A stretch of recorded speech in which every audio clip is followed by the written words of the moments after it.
मेरे साथ रहेगी तो स्मार्ट मीटर हिलका देंगे बिजली बोर्ड के बाहर, लेकिन रहेगा पब्लिक का साथ होना जरूरी है शहर की सारी समस्या को समाधान करने के लिए। बिल्कुल सही, एक जन और इसके लिए मेरे को धरने पे बैठना पड़ेगा तो धरने पे बैठने के लिए भी तैयार हूँ। तो ये बीजेपी पार्षद का एक दर्द आपने सुना। स्मार्ट शब्द जो होता है, अगर उस डिक्शनरी में आप उसका मीनिंग खोजने जाएंगे तो आपको बुद्धिमान जैसे शब्द नज़र आएंगे हिंदी में उसका मतलब बताने के लिए। लेकिन अगर इसका सस्ता वर्जन या नेगेटिव शेड देखना हो तो फिर चालू शब्द से काम कराना पड़ेगा। अब जो स्मार्ट मीटर लगाए गए हैं, या तो वो बुद्धिमान मीटर है, सचमुच बहुत बुद्धिमान, इतने कि वो लोगों की मदद करें, विभाग की मदद करें, और या फिर वो चालू टाइप के मीटर हैं जो लोगों की तो मदद नहीं कर रहे, विभाग की खूब कर रहे हैं। ये मैं इसलिए कह रहा हूं क्योंकि नागौर में ऐसे कई केसेस सामने आ चुके हैं, ठीक पूरे प्रदेश की तरह, जिसमें कभी तो बिल 500, 1000, 1200 बना करता था, लेकिन अब वो 5000, 10,000, 15,000, यहां तक कि लाखों में भी जा रहा है। तो लोग परेशान हैं, लोगों ने इसका खुलकर विरोध किया है। सरकार पशुपेश में है कि लोगों को कैसे समझाएं, कैसे साबित करें कि उनका स्मार्ट मीटर दरअसल चालू टाइप वाला मीटर नहीं है, बुद्धिमान वाला मीटर है। यही बात जब सत्ता समझा नहीं पाती तो विपक्ष पुरजोर तरीके से अपनी आवाज उठाता है। विपक्ष के पास केसेस की भरमार है। विपक्ष की मशीनों से दुश्मनी कोई नई नहीं है, ईवीएम के साथ तो चल ही आ रही थी, अब स्मार्ट मीटर के साथ भी चल रही है। तो बहरहाल जो परिस्थितियां बनी हुई है उसमें सबसे बड़ा सवाल तो यही बचता है कि आखिर स्मार्ट मीटर सचमुच फायदे की चीज है, और अगर है तो लोग समझ क्यों नहीं पा रहे, कमी कहां है, इसी को खंगालने की कोशिश करेंगे। नमस्कार, स्वागत है आप सभी का, आपके साथ मैं हूं स्वप्निल। मेरे साथ जो गेस्ट जुड़ रहे हैं आपको इंट्रोड्यूस करवा देता हूं। रामकिशोर धोलिया जी सोशल मीडिया इन्फ्लुएंसर हैं। जाकिर साखला जी नगर अध्यक्ष हैं मेड़ता के, कांग्रेस से बिलोंग करता है। और सुशील रियाड़ जी राष्ट्रीय अध्यक्ष हैं भारतीय किसान यूनियन के।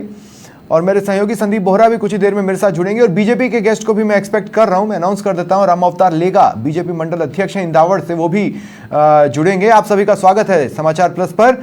मैं शुरुआत रामकिशोर धोलिया जी आपसे कर रहा हूं। क्या प्रॉब्लम्स आ रही हैं? चूंकि आप एक सोशल मीडिया इन्फ्लुएंसर हैं, लोगों से आप जुड़ते होंगे। चलिए, विपक्ष का तो क्या है ना कि वो एक पर्टिकुलर माइंड फ्रेम में ही चीजों को सुनेगा, लेकिन आप निष्पक्ष होकर क्या कुछ सुन रहे हैं स्मार्ट मीटर को लेकर? देखिए सर, स्मार्ट मीटर जैसे नाम से ही हम अपने को पता चल रहा है कि ये स्मार्ट है, लेकिन इसमें होता क्या है कि जैसे ही ये लगने शुरू हुए तो पूरे देश के अंदर विरोध है वो सामने आया। और जब मैंने इसको खंगाला तो जो इसकी गति है, चलने की स्पीड है, उनसे 4 गुना है। और वही कि 1 महीने बाद बिल आए थे वो भर भर के बिल आए, यानी कि आम जनता जो मीटर लगे हुए हैं तो उनके बिलों के अंदर भी करंट है वो 10-10 गुना दौड़ने लगा। 2-3 केस तो ऐसे हैं जिनका लाखों में बिल आए हैं और उनको मैंने खुद ने जांचा है, परखा है, और आपके पास में शायद उसका एक वीडियो क्लिप है, वो भी मैंने अवेलेबल कराया, 3.5 लाख का भी। और रही बात इसमें ये कि जब आज से 1.5 साल नहीं हुए हैं जब इलेक्ट्रॉनिक मीटर लगा चुकी है सरकार, और उसके बाद में 4-4.5 महीने नहीं हुए, सरकार ने एक आदेश पारित किया कि आपको मीटर के पास में ही बिल है वो जनरेट करके दिया जाएगा। उस योजना को लागू हुए 3-4 महीने ही नहीं हुए और स्मार्ट मीटर लाके थोप दिए। अब नहीं, पर ये भी तो हो सकता है ना कि अब जैसे आप हैं, आप कोई इलेक्ट्रॉनिक्स के इंजीनियर नहीं है, मैं कोई इलेक्ट्रॉनिक्स का इंजीनियर नहीं हूं, तो उसमें अगर तेज गति नजर आ रही है तो उसका तो हम अपने समझ से मीनिंग निकाल रहे हैं, जरूरी थोड़ी ना है कि वैसा ही हो जैसा हम सोच रहे हैं। सर इसका हमने कहा जांच करवा लीजिए, ठीक है ना। तो लेकिन इलेक्ट्रॉनिक मीटर और जो स्मार्ट मीटर है उसकी एक कमेटी बनी थी हमारे मेड़ता में। तो उस कमेटी में क्या हुआ कि जो मीटर यूज किए गए थे, एक तो विक्टर कंपनी का जो मीटर है वो लिया गया और एक जीनियस कंपनी का मीटर लिया गया। जीनियस को तो बता दिया स्मार्ट मीटर, लेकिन जब गूगल में सर्च किया विक्टर को तो वो भी स्मार्ट निकला। तो ऐसे में इलेक्ट्रॉनिक मीटर और स्मार्ट मीटर का जो संतुलन है वो तो बराबर निकला। लेकिन ये जो घरों में लगा है उसका और ये स्मार्ट मीटर का जो गति है उसमें रात दिन का डिफरेंस मिला है। ये बात है। सर कई बार क्या होता है, हालांकि मैं समझने की कोशिश कर रहा हूँ, लोग ये एक बहुत बेसिक साइंस है नहीं समझ पाते कि अगर आप साइकिल 30 किलोमीटर प्रति घंटे की रफ्तार से चला रहे हैं और कार 30 किलोमीटर प्रति घंटे की रफ्तार से चला रहे हैं तो 1 घंटे में दोनों एक ही सफ़र तय करेंगे, वो दोनों अलग अलग नहीं पहुंचेंगे। लेकिन हाँ, अगर डाउट है तो उसको क्लियर करना चाहिए। आइए सड़क पर, लाइए 1 मीटर और उसको क्लियर कर दें, तभी अपन जैसे लोग, तभी तो ये डाउट हमारे दिमाग से हटेगा ना। हमें तो सबूत चाहिए। ठीक है रामकिशोर भाई, आपकी बात मैं समझ पा रहा हूँ। जाकिर साखला जी, मैं आपसे एक बात पूछना चाह रहा हूँ। देश में कंप्यूटर क्रांति की जनक कांग्रेस रही है, राजीव गांधी रहे। कंप्यूटर सर्वर से जुड़े होते हैं, ये जो स्मार्ट मीटर है वो उसी सर्वर से जुड़ेंगे। अब दूसरी तरफ एक और मशीन है ईवीएम, जो किसी सर्वर या किसी नेटवर्क से भी नहीं जुड़ी है। मतलब सिर्फ मशीन है इसलिए कांग्रेस विरोध कर रही है, या आप लोगों के बिल भी ज्यादा आने लग गए, क्या हुआ है?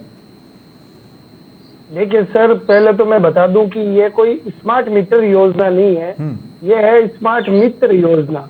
स्मार्ट मित्र 3 है, अडानी, अंबानी और मोदी जी। अच्छा। इन तीनों की दो के चक्कर में पूरा देश आज भोग रहा है।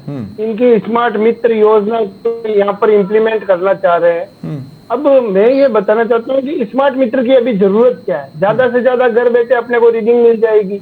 इससे होगा क्या? बिजली घर के जो कर्मचारी है उनको निकाला जाएगा। स्मार्ट मीटर अगर हमने को स्मार्ट ही बनना है तो अपने जो शहर है उसमें जो लटकते तार है, झूलते खंबे हैं, खंबों से कितना अतिक्रमण होता है रोड पर। अगर अपने को करना ही है स्मार्ट तो सबसे पहले तो अंडरग्राउंड लाइन है स्मार्ट करनी चाहिए, वो अंडरग्राउंड कर देनी चाहिए ताकि जो पोलों का अतिक्रमण है वो हटे।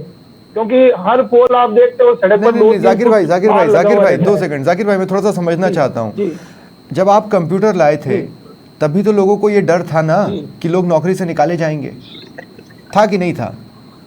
अब मैं ये कह रहा हूं कि अगर मैन पावर बचेगा तो वो मैन पावर कहीं और भी तो इस्तेमाल होगा।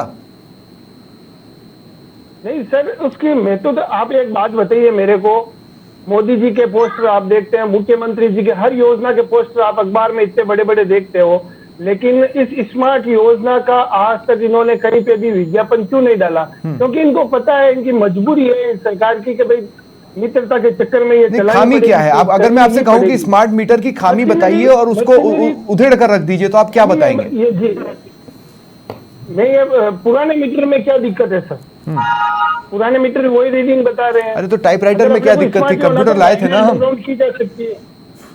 जी, टाइपराइटर में क्या दिक्कत थी? हम कंप्यूटर लाए थे ना। अच्छा, ये चैट जीपीटी वगैरह के आने के बाद तो स्टेनोग्राफर भी, अब स्टेनोग्राफर लास्ट आपने कब सुना था? मुझे क्या पता। हम टेक्नोलॉजी के खिलाफ नहीं है सर। टेक्नोलॉजी के खिलाफ नहीं है, हम खिलाफ है जो लोगों की जेब पर अतिरिक्त भार पड़ रहा है। एग्जैक्टली। लोगों को कम से कम समझाना तो होगा ना कि भाई स्मार्ट मीटर आपको फायदा क्या दे रहा है। एक भी सिंगल फायदा इसका है नहीं। और जो उसकी हानियां है वो हमारे सामने आ रही है। लोगों के लाखों के, हजारों के बिल आ रहे हैं। मैं बताना चाहूंगा, अशोक गहलोत की पूर्ववर्ती सरकार ने जब 200 यूनिट फ्री दिए थे तो कम से कम 35 लाख परिवारों का बिल 0 आता था। लेकिन इस सरकार ने नहीं, लेकिन अशोक गहलोत की सरकार के वक्त की एक हेडलाइंस मैं आपको बता दूं, मैंने खुद इस खबर को कवर किया है। उदयपुर में एक महिला थी और उसके पूरे घर में सिर्फ एक बल्ब लगा हुआ था और 1 महीने का बिल 55,000 आया था। 1 महीने का बिल 55,000 आया था। ये पुराने मीटर में ही हो गया था, अशोक गहलोत के जमाने में हो गया था, भजन लाल के जमाने में। अब हम देख रहे हैं क्या हो रहा है। हमने तो 200 यूनिट फ्री किए थे, 35 लाख परिवारों के बिल 0 आते थे। लेकिन ये सरकार आते ही गरीब, पहले हर 2 महीने से बिल आता था सर। ठीक है, 2 महीने से बिल आता था, जिससे कि क्या होता था, एक मिनट लेना चाहूंगा। 2 महीने से जब बिल आता था तो गरीब आदमी कहीं से भी एडजस्टमेंट कर लेता था। अब ये हर महीने बिल भेज रहे हैं, जैसे कि कंपनियों की सिम होती है 28 दिन होती है वैलिडिटी खत्म। मैं बताना चाहूंगा स्मार्ट मीटर बाद में ये इसमें प्रीपेड में लॉन्च करेंगे कि भाई आपको रिचार्ज करो तो आपको लाइट मिलेगी, नहीं तो नहीं मिलेगी। घर पे चाहे मेहमान आया हुआ, कोई भी आया, कुछ से कोई फर्क नहीं पड़ता। पूरा इसका निजीकरण करना चाहते हैं ये लोग। लेकिन सर ये भी तो एक तरीका ठीक है ना सुनने में कि आप पैसे दो और जितनी बिजली ले रहे हो उसका इस्तेमाल कर लो। क्योंकि हम लोगों ने तो कई लोगों को बिजली चुराते भी देखा है। अपन लोग, आपने भी देखा होगा, मैंने भी देखा है, मैंने भी कई बार ये देखा है कि कई बार बिल नहीं पे कर पाते। ठीक है, ठीक है। मैं आगे भी आपसे और भी चीजें समझने की कोशिश करूंगा। सुशील रियाट जी को भी मैं इस डिबेट में शामिल करना चाहता हूं। सुशील रियाट जी, मैं आपसे एक बात पूछना चाह रहा हूं। मेरे लिए सबसे जरूरी है ये जानना कि अगर किसानों को स्मार्ट मीटर लगाए गए हैं तो उनके बिल कितने बन रहे हैं? पहले तो सभी को नमस्कार। ये जो आज अपना आपने महत्वपूर्ण मुद्दा रखा है, ये मुद्दा सरकार या विपक्ष क्या करती है कि कहीं पे भी आम जनता में ये जाता है, कोई भी सरकार योजना देकर आती है तो सरकार ये सोचती है कि विपक्ष बोल रहा है तो राजनीति कर रहे हैं। बाकी ये बिजली बुनियादी मुद्दा है, इसको आप राजनीतिक नजर से किसी को भी नहीं देखना चाहिए। बिजली के बिना आज के जमाने में कोई भी व्यक्ति कोई भी नहीं रह सकता। तो सरकार उस चीज को निजीकरण की लाइन में डालकर और प्रीपेड के माध्यम से आपके पास मोबाइल की तरह जितना बैलेंस होगा उतनी लाइट चलाओ और बैलेंस खत्म, लाइट खत्म। इस प्रकार से हर आदमी, गरीब अमीर की बात नहीं, बिजली की बुनियादी चीज उनको जरूरत है, स्मार्ट मीटर उसको खत्म कर देगा जो उनकी जरूरत है। रही बात कि स्मार्ट मीटर के लिए मेड़ता में बड़ा आंदोलन हुआ है, कांग्रेस ने भी अपनी ओर से आंदोलन किया है, किसानों ने भी किया और जागरूक समाज के लोगों ने भी किया। जब कमेटी गठित करके इनका तुलनात्मक मूल्यांकन किया गया तो बोला कि आपके 1 रुपए का भी फर्क नहीं आएगा। लेकिन मेरे साथ जब बिल आया 1 महीने बाद सर, तो जिन लोगों के 11,000 का बिल आता था, 13,000 का बिल आता था, उसके 3 लाख का बिल आया। तो ये कोई तब जब कार्यालय में गए बिजली विभाग के, बोले तकनीकी मिस्टेक हो गई। तो एक आदमी की तकनीकी हो सकती है, 2 की हो गई, कोई 5-5, 10-10 आदमी। तो आपको तो 20 एम्प्लॉय सिर्फ तकनीकी मिस्टेक सुधारने के लिए बिठाना पड़ जाएगा। और तकनीकी मिस्टेक दूर कैसे होगी? कल को अगर आपने ये बोल दिया कि जितना आया उतना देना ही पड़ेगा, तो फिर कर क्या लेंगे हम लोग? हाँ, आप इसको पहले देखो, मेरे अनुसार परिवर्तन हुआ, कोई गलत बात नहीं। तकनीक का जमाना है और 1 मिनट सर, तकनीक का जमाना है, दुनिया चलना चाहिए। मैं तो ये बोल रहा हूँ, चाहे गरीब किसान मजदूर कोई भी हो। लेकिन समस्या ये आ रही है कि